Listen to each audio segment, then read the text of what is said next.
we're going to get started today. Can I borrow your? Yeah, mine's in my bag. No problem. Amazing. We're going to get started today with understanding end user preferences for hand hygiene enabling technologies in urban and peri-urban Lusaka. Go right ahead.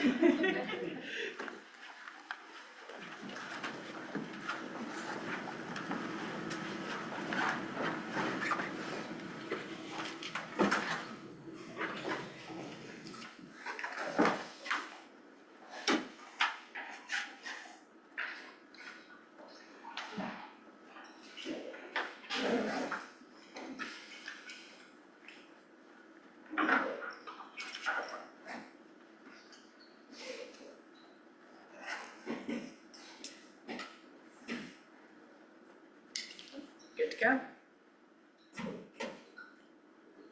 Good afternoon, everyone.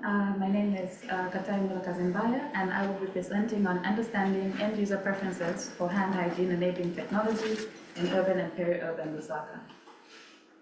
So it's known that globally about 2.3 billion people do not have access to an improved hand washing facility, that is a hand washing facility with soap and water, and about 670 million do not have access to any facility at all. So we do know that an improved hand washing facility is actually a global indicator for hand hygiene. And it's also well known that if you have a hand washing facility in a home, but people in the home are more likely, two times more likely to actually wash hands because the hand washing facility is a queue for them. So hand washing facilities are estimated to cost about 13% of the actual funding needed to achieve universal hand hygiene. And in Zambia, we found that overall, there's about 26% of households that have access to an improved hand washing facility. And this is broken down into about 36% in the urban areas and about 15% in rural areas. So we wanted to find out, actually, what are some attributes that people using hand washing facilities consider important, and how acceptable would various hand washing facility designs be to these users. So the first thing we did was to conduct a scoping review where we identified available hand washing facilities, and then we went on to document attributes that the hand washing users would actually find important in these hand washing facilities. And then we also wanted to find out how would they rank these hand washing facilities against the attributes that were identified as most important to them.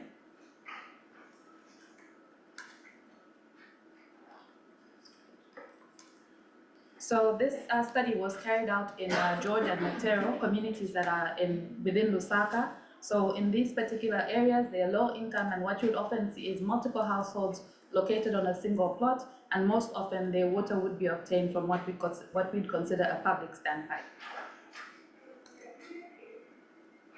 So we identified 4 groups of study participants. So the age population, they were 65 and above. We also looked at caregivers of children under 5. So caregivers of children under 5 would typically be your house manager. So they would be responsible for managing the budget of the home, and also just deciding what gets done in the household. Although there would be a father figure or a head, they would predominantly manage the budget. And then we also had adult men and adult women. And we had focus group discussions with each of these 4 groups. So when we had a look at the available technologies, we looked at 2 locally manufactured ones. The first was a tippy tap. So a tippy tap can basically be made with materials that you would find in the local area, so sticks, a container, a piece of string. And then the kalingalinga bucket gets its name from one of the areas in the country, and this is where it's typically made, the name kalingalinga. And basically, a lot of local artisans are able to make this particular hand washing facility. Then we had some others that came in. We had the saddle tap, where you stick a bottle on the top of a hand washing facility and you're able to get water. The spa tap. We also had the jengus, which is a foot pump type of hand washing facility. We had this honey tap, which is like a plastic container where the water comes out of a spout. We had the happy tap, and also the cola cleans. So we introduced each of these to our participants. So what we did was we held focus group discussions with each of the 4 groups that I mentioned earlier, and each group had about 9 or 10 individuals. And then what happened is we allowed them to have structured and unstructured use of the hand washing facilities. So unstructured, when they first came in, we just literally told them, here are the hand washing facilities, please go ahead and make use of them and see what you think about them. And then after they were done, we then had a research assistant come in and actually show them how the hand washing facility is used and just demonstrate its usage. And then after that, the participants were then brought together in a group and asked questions about what they liked, what they disliked, and any impressions that they had about each of these hand washing facilities. And then from those discussions, we used the thematic analysis, and then were able to determine the kinds of attributes that they were discussing within the focus group discussions. So from this, what we found was that the participants identified this set of attributes. So the first one was appearance. What did it look like? Did they find it attractive? How did they view it when they looked at it? We then also identified water management. So how much water could this hand washing facility store, and how often would you have to refill it as well? We looked at ease of use. So when they approached it, were they able to figure out how to use the hand washing facility? Could it be done with children and also with the elderly? Then hygienic use as well was another factor. How do you use it? Could you avoid cross-contamination with the particular hand washing facility? We also looked at convenience. So for them, there was a lot of, can I move it? Can I place it in another location, depending on how I want to use it? There was water disposal. As you wash your hands, what is happening to that particular water that you're collecting? There was maintenance. Could you fix the hand washing facility in the event that it broke on its own? And then vulnerability, how easy was it for the hand washing facility to break? And also how vulnerable was it to theft? Because that was also a factor for some participants. So then we moved on to the ranking. So we had identified the attributes that were important, and then we asked them, for each of these hand washing facilities, how would you rate them? So again, we had the focus group discussions in the 2 areas, in George and Matero. And again, the participants were, after they had the interaction, both the structured and unstructured, we then asked them to rank each of these individual hand washing facilities against the attributes that we had previously identified. And then from there, we used rank ordered logistic regression to understand what was the probability of a hand washing facility being ranked first or last. And so the diagram there just shows how we would rank them, and just to take note, ties were allowed in the ranking. So this is a sample of some of the results that we received. So the Habitat, the Jengo, and the Kalingalinga were ranked first, second, and third in that order. And so if we look at the green color, so the green basically represents all the hand washing facilities that were highly ranked at any given time. And then the deeper red would describe those that were less likely to be ranked first. So as you can see here, Habitat, Kalingalinga, and Jengo are top, and the Sparta would rank last.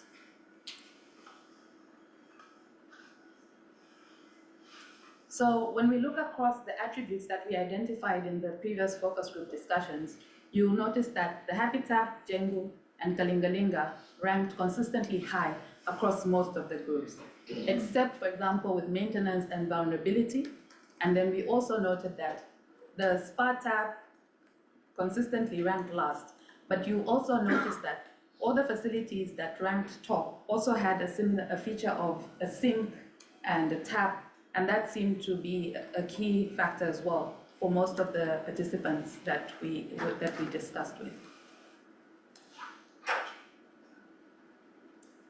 So one thing that doesn't seem to be there is price. So of course this is always a factor, and when we asked them to say, how would you rank them without considering price? So when we did the discussions, there was no price involved in any of those discussions. So once we asked them to rank them, we found that, as we said, Habitat, Jengo, and Kalingalinga ranked top 3. However, when we factored in the price, as you can see, the Kalingalinga shot to the top, and this was followed by the Tipi Tap and the Sato Tap. So as you can see, the price did play an important factor in how highly they ranked the hand washing facility itself. And the Happy Tap that was previously first fell down much more significantly to 4th.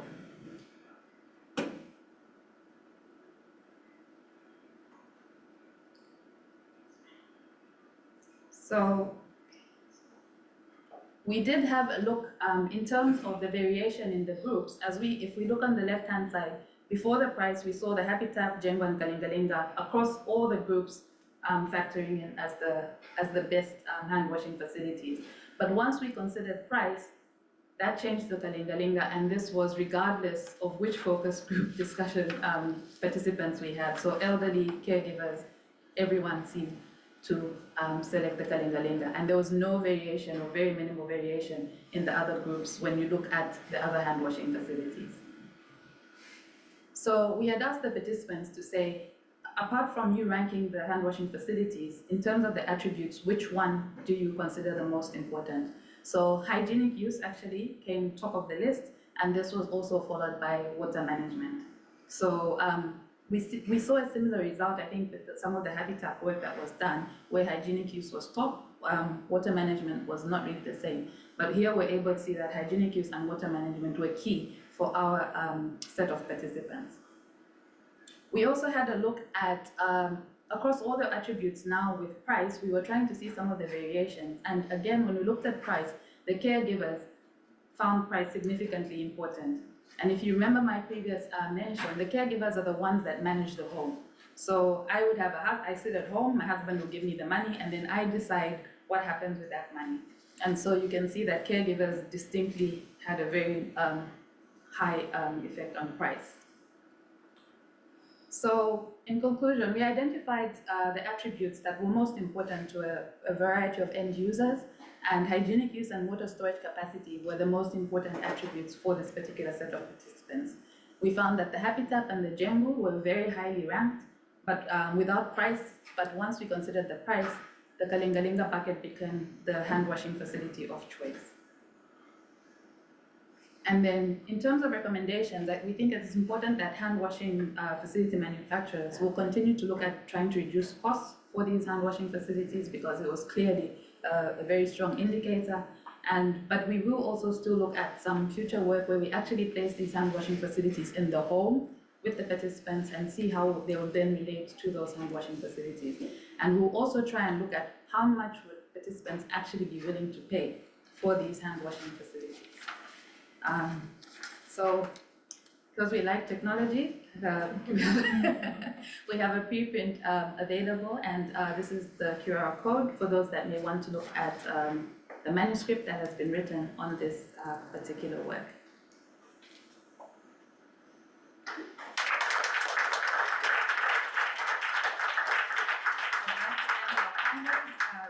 For the donation to LSTCM, of course, our regulators, Unzabrek and NHRA, the London School team, the CIDES team, and of course the participants. Thank you.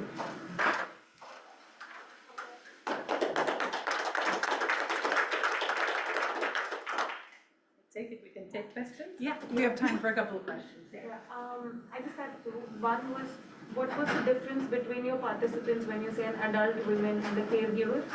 Was there any? So the caregivers would be those who had a child under 5. Right. Yeah, so they're very specific in that age bracket. And then adult women could have older children. Okay. Yeah. And the second one was, I was just looking at all those different technologies. A person still had to bring in water and pour it into that, right? So did you consider using, like just using that water to wash hands, or in comparison to any of these technologies? I think that is the regular, they would have a bucket and a thing, but we were trying to factor in, you know, like in a closed system, more hygienic, if you want to look at it that way. Yeah, so that's why we looked at the technologies, but didn't include the regular dish and bucket. Great presentation.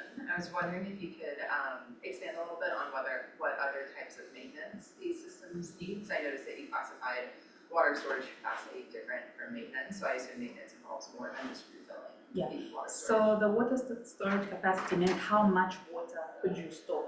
So for example, if you looked at the picture with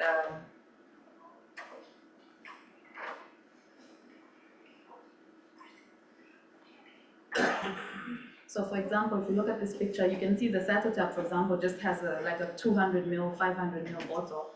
whereas your Happy Tap, Jembu had an actual like container that could go up to 20 liters. So that was what we called the water management or water capacity storage. And then maintenance was, can you fix it? If, you know, a tap broke, a stand fell apart. So that was what was considered maintenance. So actually fixing the hand washing facility. Yeah. Great presentation. I thought it was really interesting that users valued hygienic use of those. And I was wondering, what does that actually mean? So a lot of them, so the examples they gave were, we had two groups. So we, in Zambia, the regular meal is eaten with your hands. So after eating and you try and open the tap, you probably leave particles on it, and then you finish washing and then you try and touch it again and it's dirty. So a lot of them indicated that a hand washing facility that I don't have to come back and touch again because it's dirty is ideal. In the adult men, some of them were like mechanics. So, you know, they'd have oil on their hands. So they were saying, you know, I don't want to touch it with oil, clean my hands, and then find oil back on that tap again. So that was the hygienic use that they were referring to. Yeah. I think one more question, and then we'll have to move on to our next presenter for today. Thank you so much. Thank you.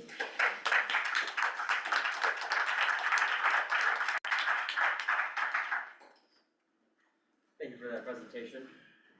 Sorry for the unconventional start to this. Some difficulties.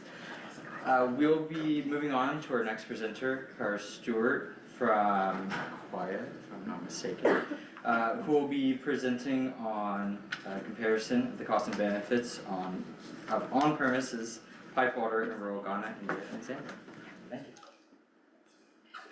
you. Let's see your forms. Can I Yeah. I just click on that.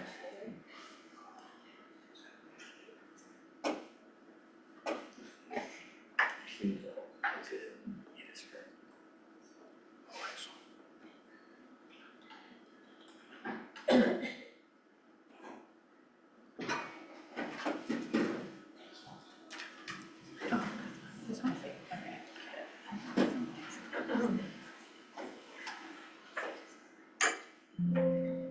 Okay, thanks. Okay, hi everybody, my name is Stuart. I'm with the Aquaya Institute, and I'll be presenting a cost-benefit analysis on rural pipe water systems in Ghana, India, and Zambia. And this is a USAID-funded project under the Real Water umbrella. So today I'm just presenting pretty simplified research questions. What are the benefits, what were the costs, and how did they compare? This is a rural system in Zambia. It's at a school with just a solar pump, a borehole, a tank, and a simple tap stand. Here, on the other hand, on kind of the other end of the spectrum is in India, where you have an on-premises tap, and just across the street is another on-premises tap, and cropped out of this photo is another on-premises tap, just to show kind of the comparison in settings and lengths that you may have to get to another water source. So some key takeaways that we'll go through today are kind of as hypothesized, on-premises tap users do incur more benefits than other types of water users and other types of piped water users. And that's when you're looking at a household perspective. So one household earns more benefits than a comparison household. But when you're looking at per connection, because sandpipes do serve more than one household, you do see an elevated increase in societal benefits for community supplies. All pipe water users experience some reduction in benefits resulting from service quality issues of the system, particularly for on-premises taps because they had more benefits to gain. And we saw that with reliance on multiple water sources, even when you have a tap at your house, and with continued reliance on water storage at the household. We saw higher costs overall in the African setting compared to India, and within the African settings, when we looked at service quality levels differently, those systems that are operating at a higher service level also cost more to run and operate. A little bit of background on our settings. So our 3 study countries have kind of wildly dispersed histories of investment in piped water. In Ghana, you see that there is a significant investment in rural piped water, but it's mostly with community supplies, and on-premises has historically lagged behind. In India, you can see that on-premises piped water has really drove the access overall. And this is not including some of those recent increases due to the Jal Jeevan mission, which started in 2019. So it's even predated the Jal Jeevan mission. We saw some investment in on-premises taps in India. And then Zambia, by comparison, is pretty stagnant. This has changed in recent years due to changing policy, but historically pretty low service overall in rural areas. These are showing our study communities. I mostly want to highlight on this slide that when I refer to India in this presentation, I'm talking specifically about Tamil Nadu state, which I think is an important context because Tamil Nadu, in comparison, is ranked higher in overall development, but also in terms of the Jal Jeevan progress, it's pretty high. We did pick dispersed district context within Tamil Nadu, but I just want to provide that context. We did household surveys, in-depth interviews with service providers, and also focus group discussions. So literature has already shown that there are many benefits to rural piped water access, and particularly for conveniently closer on-premises taps. We are not going to go into all of those today, and this is not even an exhaustive list, but quantitatively, we are going to show results for time savings, increased productive use income, and increase in water security. And by productive use income, I'm specifically talking about income generating or expense offsetting activities at the home. So it's not representative of the entire household income, it's just for those productive uses. So what were the benefits that we found? So each of the benefits were modeled separately with a different regression, and what I'm showing here is actually just the mean result from those regressions. So there is uncertainty that's not being displayed here, but I wanted to show how they could compound to be overall total benefits per household. So the middle bar on each of these is showing the on-premises tap households, so you can see it's the highest in all the countries, followed by typically the standpipe users, which is at the top.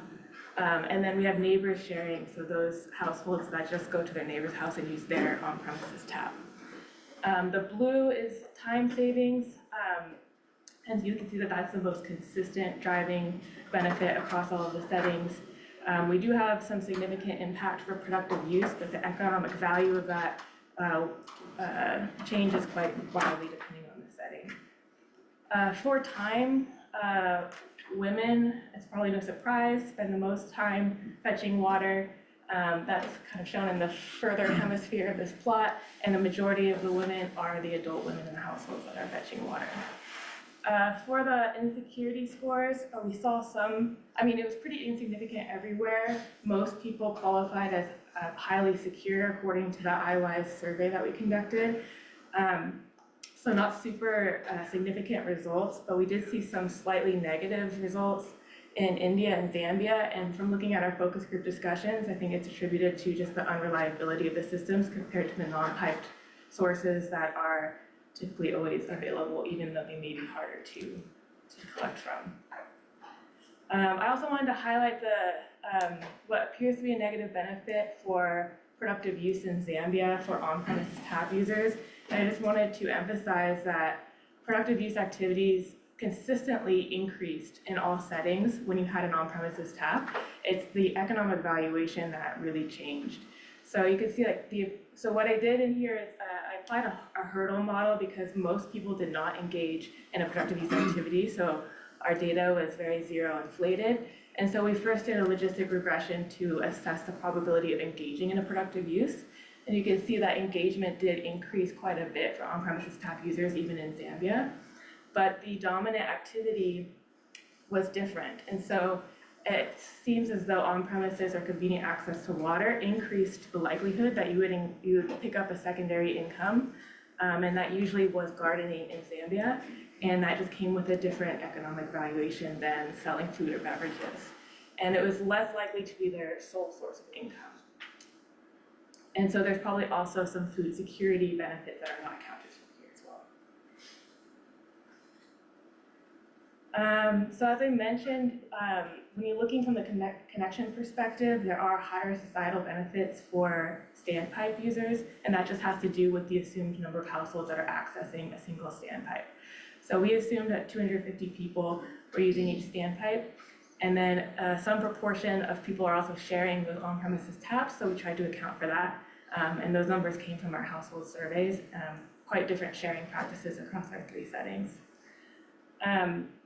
In India, we didn't see significant differences across any of the off-premises users. And that has a lot to do with that historical context that I mentioned, that there really is a lot of rural pipe water access overall. And the rural settings are different in Africa and India. And so to go to different various types of off-premises households, that difference is not as visible in the Indian setting, or in Tamil Nadu at least. So for costs, we evaluated costs separately for the African systems and the Indian systems, and then further divided by a service level. So we took some inspiration from the JMP safely managed water service ladders and came up with system level indicators. All of the Indian systems came out on the higher end, and then the African systems were kind of more evenly divided between higher and lower.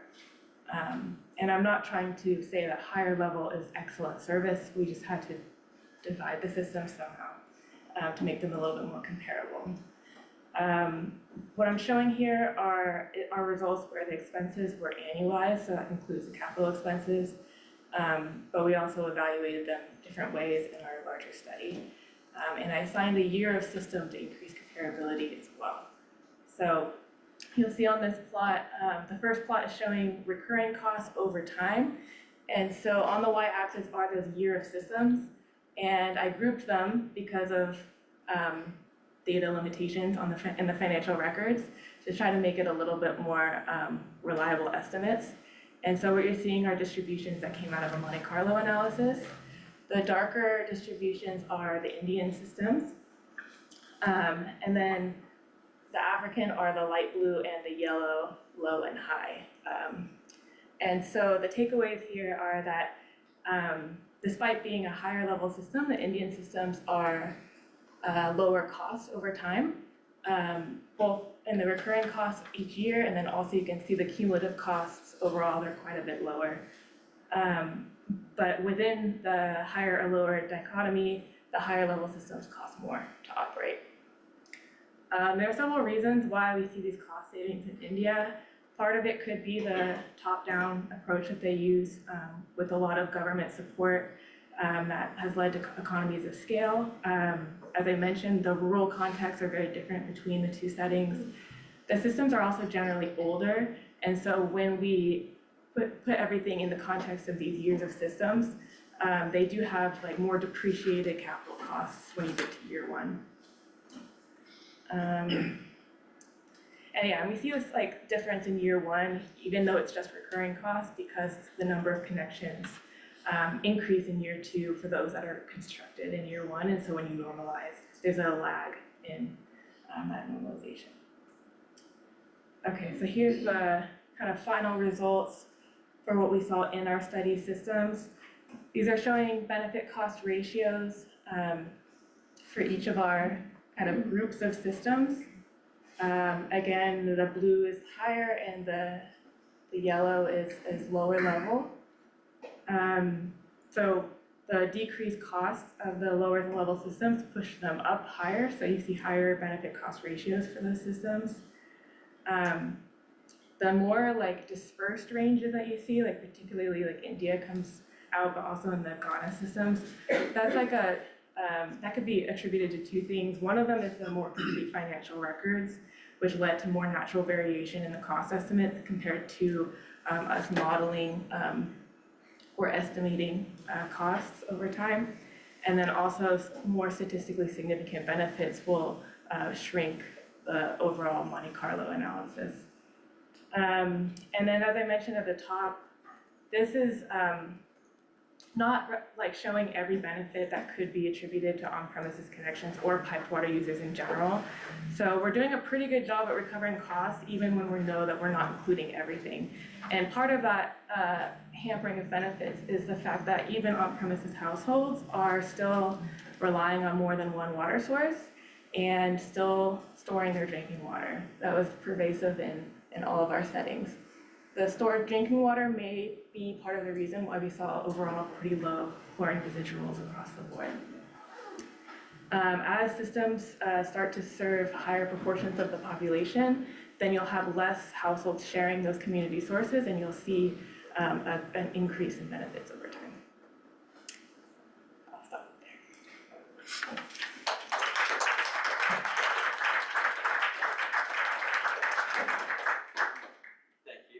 We have time for a couple of questions if folks have, and I'll pass around the mic just so that our online attendees can hear. Thanks, that was really interesting. It looked like the, so maybe slide 3 or 4, the benefits, a high proportion of the benefits were coming from time savings. Yeah. And I know you mentioned methods quite quickly. Can you talk a bit more about how you put a dollar value on those time savings and where that comes from? Yeah, so we went through, during our household surveys, we went through every member of the household and every water source that they go to get like a cohesive amount of time spent. So it's not actually only time spent on that particular water source, it's for their whole household and for every water source they go to. So we quantified the time saved, and then we used 50% of the local wage rate to value it.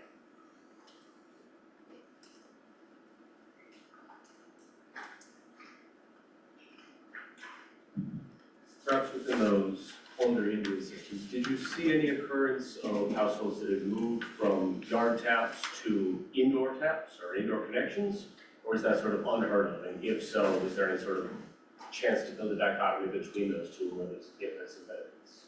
Yeah, we did collect that data, so we have it logged as either into the dwelling or into the yard. It wasn't very common for it to be into the dwelling, even in India. And a lot of the households that we visited, they had already kind of made their coping strategies without the on-premises. The on-premises seemed to not be hugely important to a lot of them. And some of them actually would continue to go off-premises for drinking water even when they had an on-premises tap. So it definitely made life easier and saved time, but it wasn't something that was really central to their daily life as much as we would have thought. Time for just one last.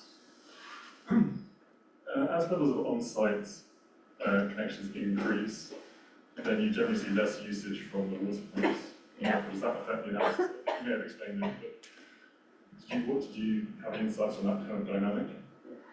Yeah, I can show a plot actually. I tried to kind of look at this a little bit about how so this plot is showing like a hypothetical scenario where you have 100 households and that is the entirety of the community. So all 100 households are being served by the system, which is not what we saw on the ground and is not reflected in our results.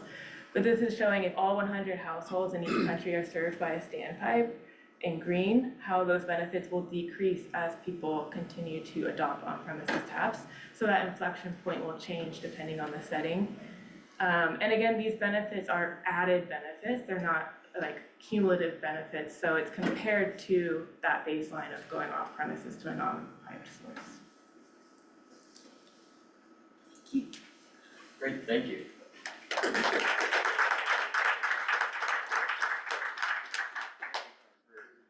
joining and presenting. I'd like to invite up now Alazar Horecha from World Vision International, or are you presenting on behalf of? Yes. Yes, her name is? Nicole Weber. Nicole Weber, yes. Nicole Weber on behalf of Alazar Horecha. Thank you, Nicole. Yes, thank you. Do you have slides? Yes, I did for them. You should just go. Great, good. Well, thank you. So good afternoon, my name is Nicole Weber. I'm the WaSH Technical Director for the Pro-WaSH and Scale activity, which is a USAID Bureau for Humanitarian Assistance funded support mechanism. As Ryan noted, I am presenting on behalf of my colleagues today.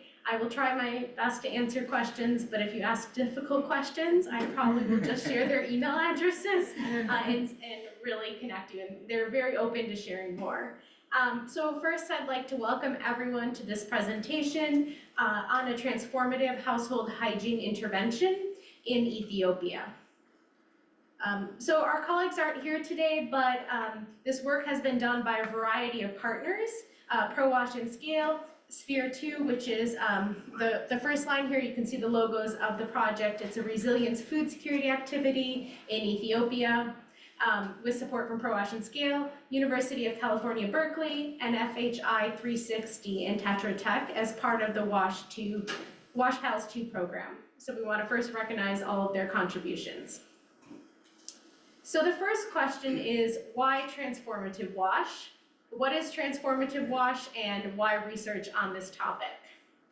So recent research, many presentations at this conference as well as others, has really highlighted the importance of thinking about multiple transmission pathways from fecal matter to mouth, usually to improve nutrition outcomes in infants and young children, as well as in adults. New or underemphasized fecal-oral transmission pathways may contribute to poor health outcomes, especially in children, as demonstrated in the USAID modified F diagram and outlined in the USAID WaSH and Nutrition Technical Brief, which you can see on this slide. So we know that these different pathways, livestock and human feces is in the domestic environment, and it poses a risk, especially through direct ingestion of dirt by infants and young children who spend a lot of time on floors or playing with toys. But we know less about what to do and what those interventions might be, and how we can do that well. And I think that's what we've been hearing in many of the conference sessions. So understanding these different transmission pathways are important, as well as thinking about what interventions might take place. So many behaviors are linked to these different pathways, and those rely on infrastructure and others linked to other hardware. So how do we prioritize different behaviors and understand which ones are most important to interrupt those transmission pathways? And we have to think about also that a lot of these behaviors require behavior change and caregivers to practice different behaviors. And oftentimes these caregivers are young mothers who are already doing a lot of other things as well. So thinking about how to reduce that burden and how can we prioritize things.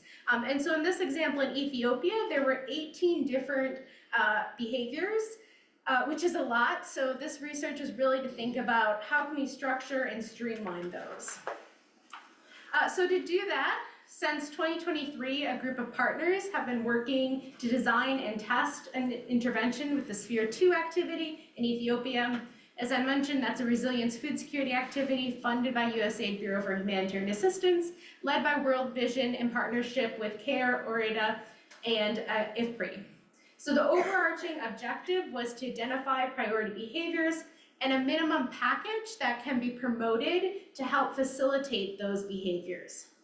So this formative one research took place in July 2023 as part of a summer project of master's students from University of California, Berkeley, and they conducted scoping at 8 households in a selected kabele of the Kurfa Chefa Warida.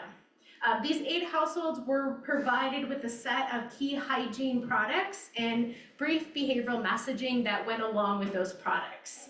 The households were then followed up on at 5 months in the formative 2 phase to see how they had or hadn't adopted those promoted behaviors. And so in November of last year, my colleagues had this formative activity 2, which is the main focus of this presentation and what I'll be speaking on for the rest of today's time. This formative deep dive was conducted in the Kurfachele and Daralebo Waridas. In formative research phase 2, there was 27 visits with households. The visits contained 2 parts, semi-structured observations and participatory interviews.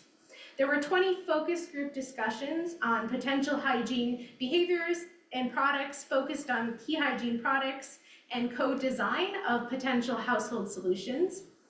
There were 5 market scans on the supply of hygiene products, including soap, filters, and potties. And then 4 WaSH Business Center interviews on the opportunities and challenges to promote and provide key hygiene products and services. So now this pilot intervention based on this formative research is ongoing. This is a randomized trials of improved practice that is being led by USAID WaSH PALS 2 in collaboration with the Sphere 2 activity in the Daro Lebu Wareda. And so this includes different households than those that were included in the formative 1 phase. This randomized trial of improved practices or tips includes 80 households, 40 intervention, 40 control, 3 focus group, and 3 product fairs. So the idea is that this randomized trials of improved practice will eventually lead to a randomized control trial that will be hopefully led by World Vision. But this point is really to understand what a package can be that can help tackle all of these different pathways together. So this research really used for human-centered design, and human-centered design, you might be familiar with this, but it's a creative and iterative approach that starts with the people to understand what their needs and desires and preferences are. And we're often looking at smaller sample sizes, but really exploring deep insights that help inform those pilots in the design of the products and services. So now this ongoing TIPS trial is also using a user-centered approach, and so this research also emphasizes what can we learn from putting humans at the center of the design process. And just to know, if you want to learn more about HCD for WaSH, you can visit the website hcdforwash.org, which has different resources and tools. So as part of this research, the phase, as we mentioned, that formative research phase 2 used human-centered design, participatory, and open-ended research. And there was 2 rounds of data collection. One was in Kerfachele and one was in Daro Lebu, with ongoing sense-making sessions and creative reflective sessions every evening. So this research also used something that's quite innovative, which was a type of activity card. And so normally with an activity card, you might have one image on it, but they trialed using different images on one card, where there was shown a lot of different ways that the behavior might be done with a lot of different enabling products. And so this allowed the team to have really deep conversations with households for each of those 17 pre-identified behaviors. So during the discussion, as you can see in the photo, these images were sorted into piles, what someone already does frequently, what they do sometimes, and what they don't do at all. And so that allowed a more deeper conversation about some sensitive topics with hygiene. The implementing team members of Sphere 2 helped to also ground these insights and ideas in the practical realities of program implementation. So sometimes these studies might be done without those insights of the team that will actually be supporting communities to implement interventions. And this, by working directly with implementers and researchers together, we can actually think about what are practical solutions and that would fit the reality on the ground. So you can see that during data collection, the implementers and the research team co-developed these insight reports, which meant that they came out with those detailed recommendations relating to enabling infrastructure, hardware, and software. So to kind of move the insights into action, they use the DEFRA model as an intervention mix to ensure a really holistic approach to behavior change strategies. And this approach includes enable, encourage, engage, and exemplify targeted behaviors. So as part of the enable, This includes installing and providing and monitoring infrastructure and hardware. So not just handing over hand washing stations or soap, but also making sure that the floor has been updated. So looking at different flooring options like cement. The second one is encouraging. So introducing and monitoring behaviors and using behavior change checklists to have regular follow-up.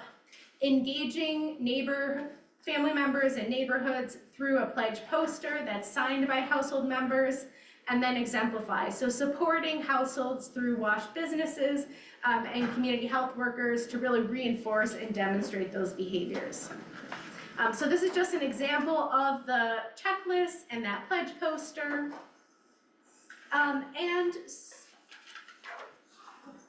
So now they're moving into trials of improved practice, as I mentioned, with WaSH PALS 2 and Sphere 2. And so that will be the next step of the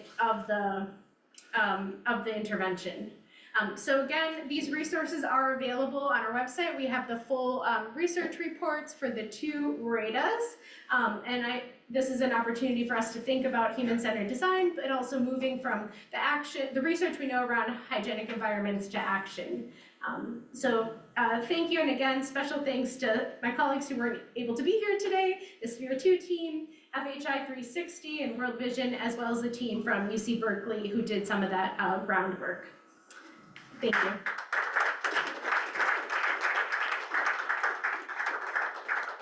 you, Nicole. I think we have about 3 or 4 minutes for questions, sir.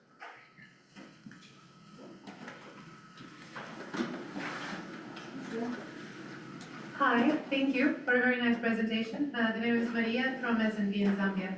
The question is about the box on the previous slide, the enable box. Yeah, that one. So when you say install, provide infrastructure, my curiosity is around the business model you use, or was it a subsidized approach? Thank you for that. Yes, and I should say enable doesn't mean necessarily providing directly. It could be through business models or subsidies. Sphere 2 in the project, I would have to check with them on what their plan is for that. They have the WaSH business centers, which are, they support, and that's more of a marketing model. But for the specific intervention, I'm not sure if they plan to directly distribute or work through the business centers. Yeah, thank you, sorry.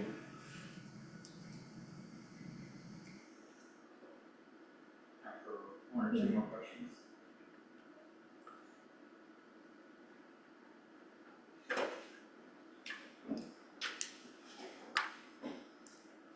Hi, thank you for the presentation. Frederick Bergeron from WAVE in Uganda.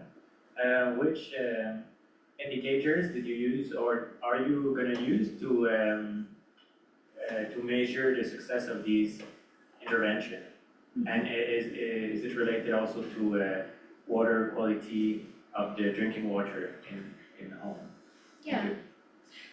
Yeah, that's a great question. And they are anticipating, in terms of indicators, they're looking at doing environmental sampling in the next phase as part of the trials of improved practices. So I think that will be an important source of information. And then the monitoring of the interventions, it's actually in the research protocol that WaSH PALS 2 is leading on. So I think Julia is not in the room, but she's around and she could give more information on that. Again, if you have more questions or interest, please come up to me and I'm happy to share email addresses of my colleagues. Thank you again, Nicole. Thank you for.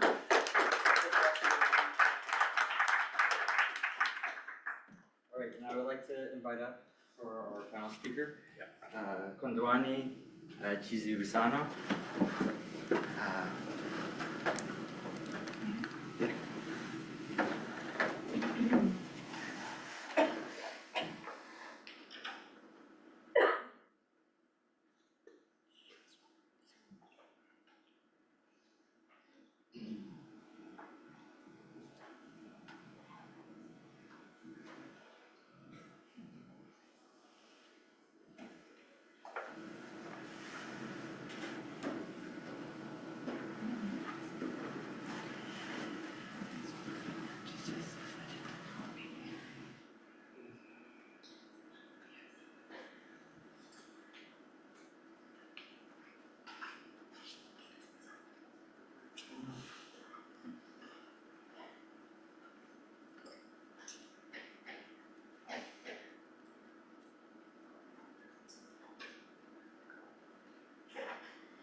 1 minute, folks. Thank you for your patience.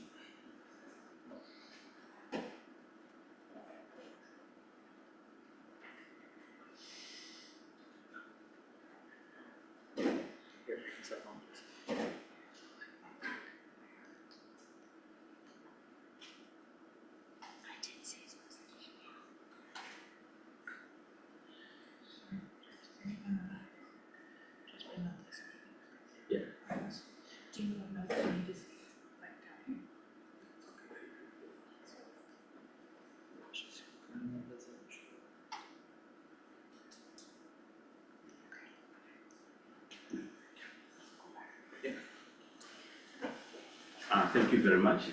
I thought the technology would save me from presenting. But it has worked. Okay, all right, thanks. I am Kondwani, and I'm making a presentation on a trial that we conducted, specifically to test alternative approaches to CLTS implementation in Malawi. That's true. Maybe let me just give you an overview of the project. So this is a project, we call it WaSH for Everyone project. It's a district-wide WaSH project, which is being implemented in Chidziwisano district, which is a southern district in Malawi. And it has 4 specific outcomes. But in our research, we are focusing on 2 outcomes, the sanitation outcome, as well as the hygiene outcome. And specifically, we're looking at the household level. So we're looking at sanitation and hygiene at household level in this southern district. And for the outcome 3 and outcome 4, mainly we're looking at the CLTS implementation in this particular project, which is being implemented by World Vision in collaboration with Water for People in Malawi. So in terms of the research component, our main objectives were to assess the impact of WaSH for Everyone program on sanitation coverage at household level, but also to compare the impact of 2 specific strategies. That is CLTS alone compared to CLTS plus care group model. So we're looking at comparing CLTS, standard CLTS implementation, and another one putting an element of care group within the CLTS implementation. And we also had these other secondary objectives, which included hygiene-related objectives as well. So with these objectives, we had a number of study outcomes ranging from sanitation coverage, basic sanitation coverage, up to hand washing behavior in all these as our study outcomes. So in terms of the study design, it was a controlled before and after trial, which was implemented in 3 arms in this rural district. So first arm is where we only implemented, that's where World Vision only implemented the CLTS, the standard CLTS, targeting, it had 400 households.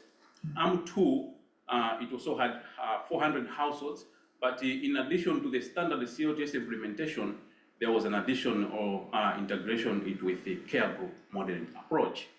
And then the last arm was the control, where there was nothing that was happening. It was just for comparison purposes. And in total, there were 600 households. So baseline data collection was done in 2023, around May, June, while endline data collection we have done it this year, May to April 2024. Mainly, we used the 2 methods of data collection, household surveys and the direct observations at household level. So just to give more details about the study locations. So the yellow color is representing arm 1 of the study, while the red color is representing the arm 2, where there was care group being integrated into CLTS, and the last one, the blue or the green color, is representing arm 3, which was the control of the study. So in terms of the results that we are seeing from this trial, firstly, looking at the sanitation coverage, many were looking at the access to private sanitation facilities at household level. We noted really an improved coverage from baseline to end line, mainly in the intervention groups of the study. because they moved from around 40% to as high as around 80%. And when we tried to compare the movement or the improvement of the coverage between the intervention households versus the control households, we noted that the odds of having a private sanitation facility in the CLTS group was 3 times higher than in the control group, but it was also 2 times higher in the CLTS plus group compared to the control group in this case. So we can say that there was really an improvement in sanitation coverage in the intervention groups compared to the control group in this case. But much as there was that improvement in sanitation coverage, if we look at the basic sanitation coverage, the one that's being represented by the green color across these 3 study locations, we noted that there wasn't any significant change across this. So what we're trying to say is the interventions did not really help the households to move up the sanitation ladder, much as the coverage really improved in this case. In terms of reported open defecation at individual level, we noted very small numbers across all the 3 arms of the study. At baseline, for example, in the control, open defecation was at around 6%, and it reduced to 3% at endline. In the CLTS group, it was at 1.7, and then it reduced to close to 1%, while in the CLTS plus group, it reduced from 2.6 to 0.5%. But when we tried the intervention groups versus the control, we did not see any significant difference between the CLTS versus the control, while we saw a significant difference between the CLTS plus versus the control. However, the numbers are very small, much as it was significant, but the numbers are really very small in this case. So the impact of the intervention was not really so huge. What it is telling us is the interventions did not really help the households maybe to really improve their sanitation coverages, because most of the households already had toilet facilities at baseline when we were starting the study. In terms of access to hygiene facilities, mainly we were looking at, we are following the JMP definition of hygiene, access to hygiene, basic up to no facility, and we further categorized it in terms of presence of water, presence of soap, or maybe absence of both of these at a particular facility. So in terms of presence of the hand washing facility, what we noted is when we compared across the 3 arms of the study, there wasn't any significant difference between the control versus the CLTS group, but we noted some significant difference between the CLTS plus versus the control, and we also noted a significant difference between the CLTS plus versus the CLTS only group in this case. And more than half of the respondents have a dedicated location or a device for hand washing, but soap and water availability remains a challenge in this setting. So they had a hand washing facility, but in most cases, it was not functional because some of these important elements were not there at the hand washing facility. Just to observe or to measure practices in relation to hygiene, we conducted direct observations at household level to see the practice of hand washing, and we were looking at hand washing with soap and also hand rinsing, as well as no hand washing at all at this particular household. As you can see on top, the blue color on top is representing that that's the hand washing with soap. It was really very small numbers across these study arms that we noted. However, when we tried to compare between these groups, we noted that the CLTS plus was associated with an increase in hand washing practice using soap at key junctures when we compare with the control. However, there wasn't any significant difference between the CLTS and the control group. So much as the CLTS plus, we noted a significant difference only between the CLTS plus and the control, but the difference was still very minimal in terms of access to practicing hand washing with soap. But both interventions were associated with increase in hand rinsing at key juncture, which indicates that the community members had an intention to practice the behavior. but maybe they did not use soap, or maybe water was not available. But also, with these small numbers, what we can say is they are really too low to see any public health impact in this case. That's why if there is an outbreak, then such kind of practices may not really control an outbreak. Otherwise, it will keep on spreading because the practice is really at a very low levels. So, what are we saying in terms of successes from this study is both interventions associated with improvements in sanitation coverage, as we have seen, but the CLTS plus is associated with improvements in reported sanitation use or open defecation, and also in presence of a hand washing facility. So these are some of the successes that we have seen from this intervention, much as some of the numbers are very minimal. And in terms of integrating with care group model, from the process evaluation that is in progress at the moment, what we are seeing is that the care group model, much as it was used in the CLTS approach, but the care group model was being used as a monitoring tool to support maybe the natural leaders or the extension workers in following up the households, rather than really being used as a community level behavior change tool. So they did not really serve their intended purpose.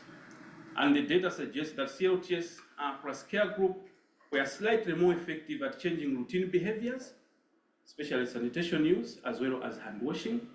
And given the role of care group modeling in other public health interventions, we can say that the care group modeling is being underutilized in this kind of an intervention, because it may help maybe to reach out and even have that kind of close contact with the households, promoting use of sanitation and hygiene, but it was not happening like that. So there's an underutilization of care group modeling in this case. And trying to relate the finding to the Sustainable Development Goals, we know that basic sanitation is a Sustainable Development Goal target for sanitation, and much as we have seen improvements in sanitation coverage, but no real change in basic sanitation coverage. We haven't seen that real change. Okay? And what is this telling us? What it is telling us is the CLTS, including the CLTS plus intervention, are unlikely to make progress against the Sustainable Development targets. And we may need something different in this case. There's no real improvement in hand washing with soap associated with the interventions, and also hand washing with soap likely to be far below level needed for public health impact in this case. Lastly, we would like to thank all the organizations that have been involved in implementing this study, and mainly World Vision for funding the research that we have done. Thank you very much. Thank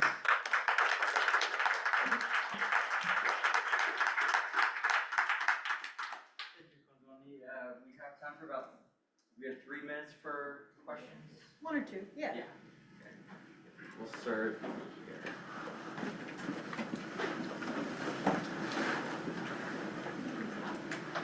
Thank you, Kondwani. It was a brilliant presentation.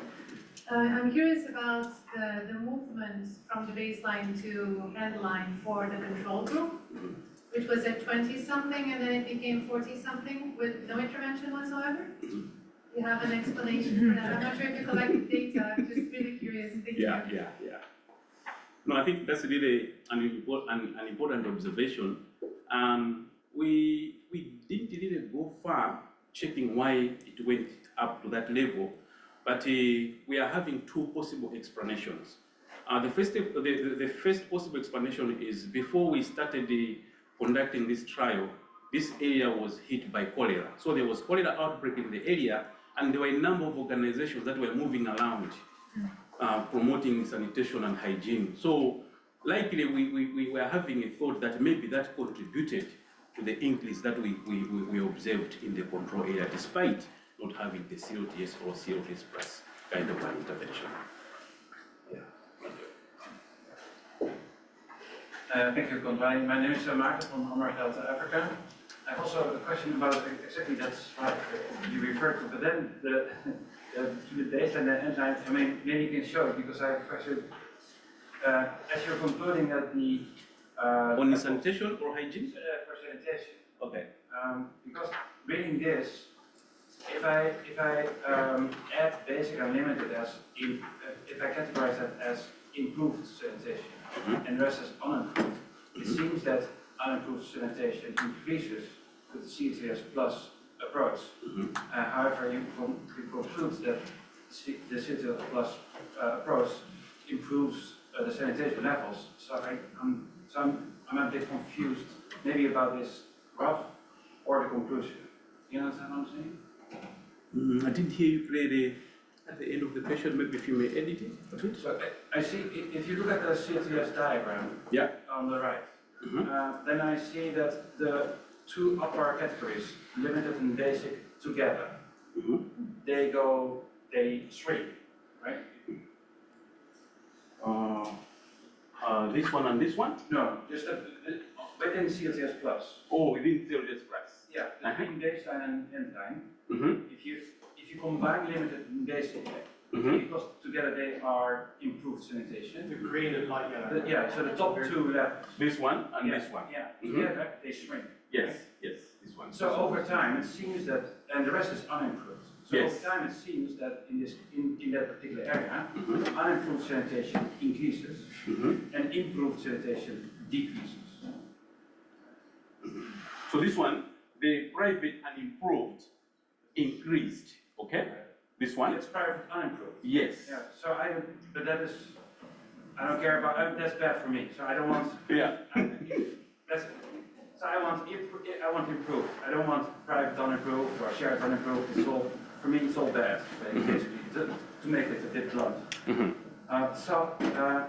then it interferes with the question maybe from Maria, that at the control group, it does increase. Maybe it's from the cholera.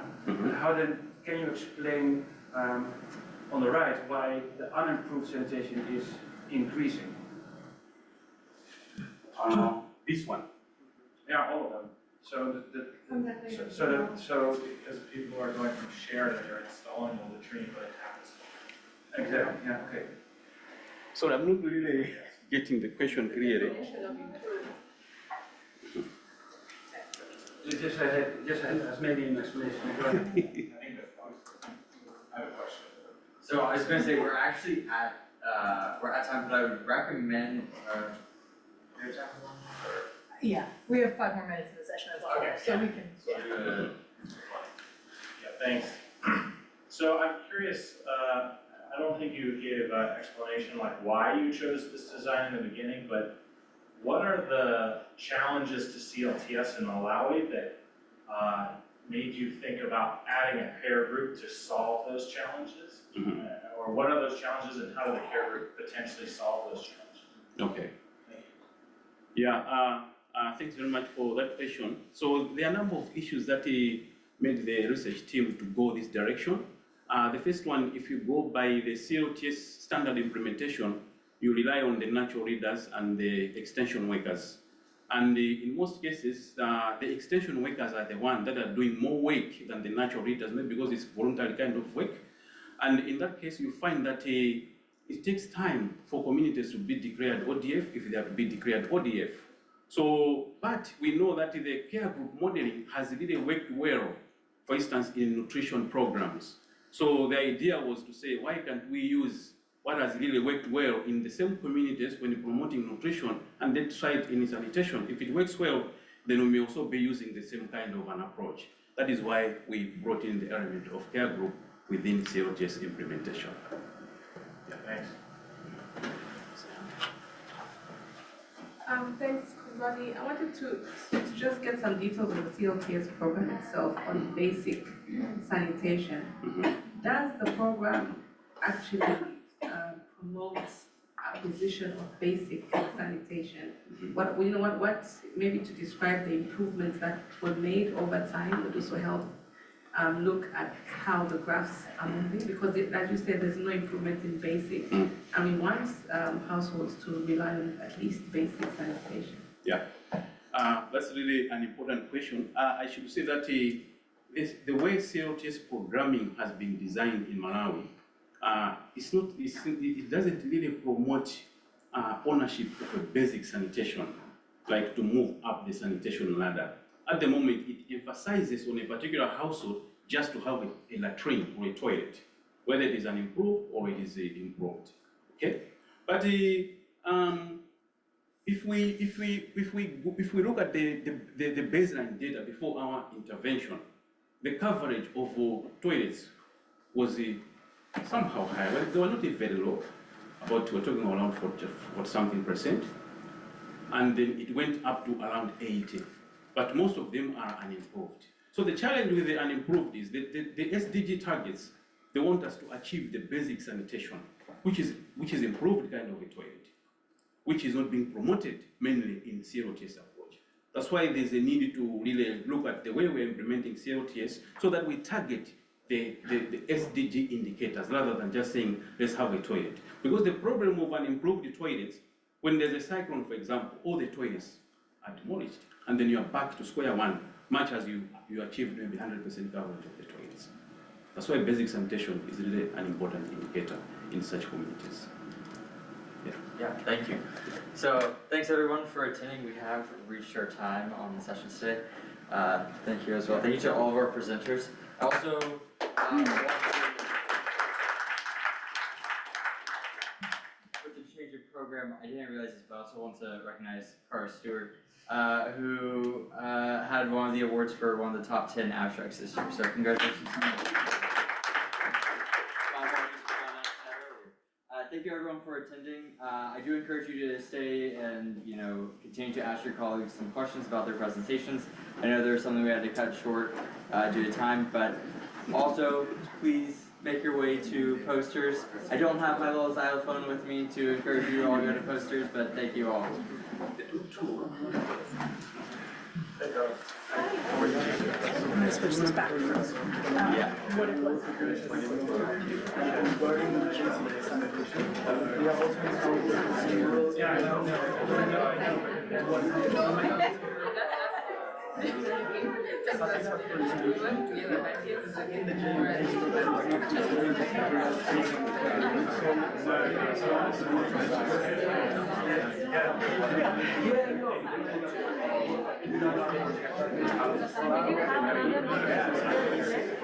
I think she calls it I think it's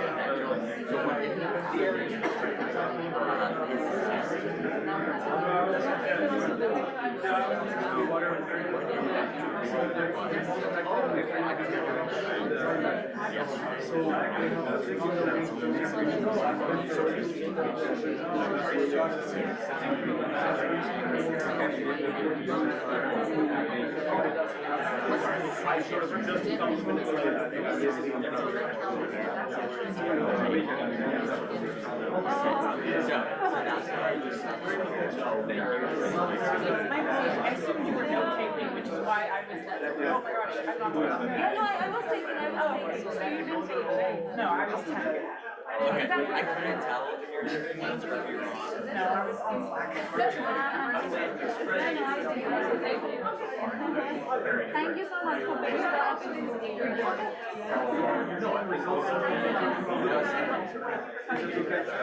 It was so funny.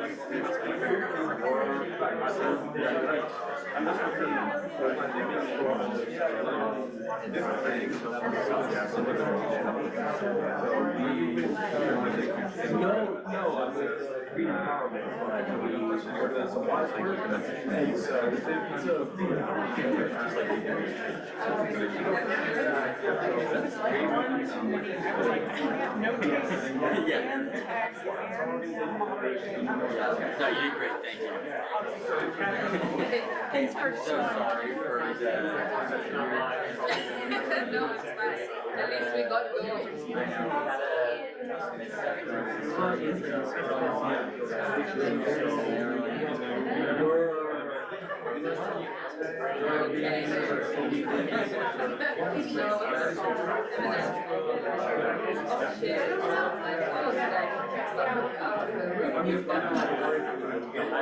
Thank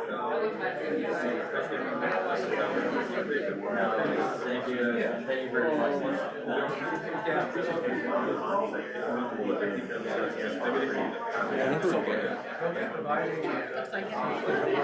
Thanks, Joe.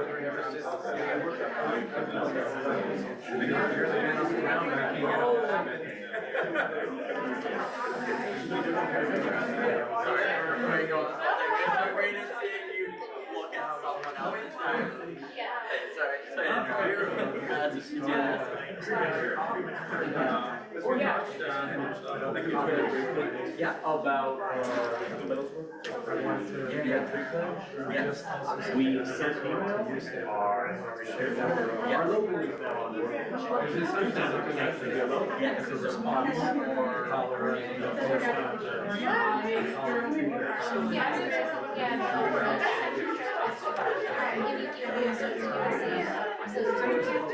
But, yeah, so I'm not sure, but when,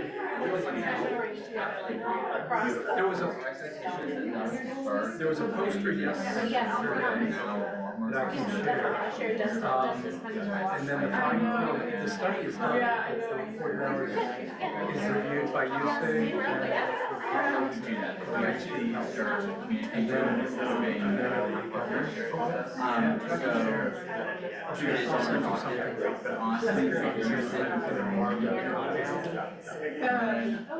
I'm interested in finding differences across the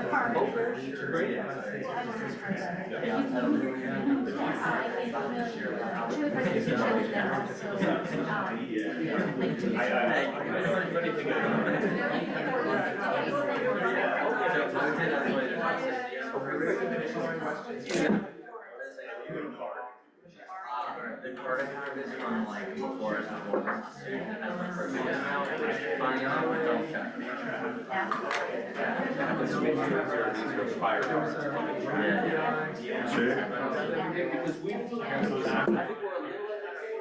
We've actually done it, sorry.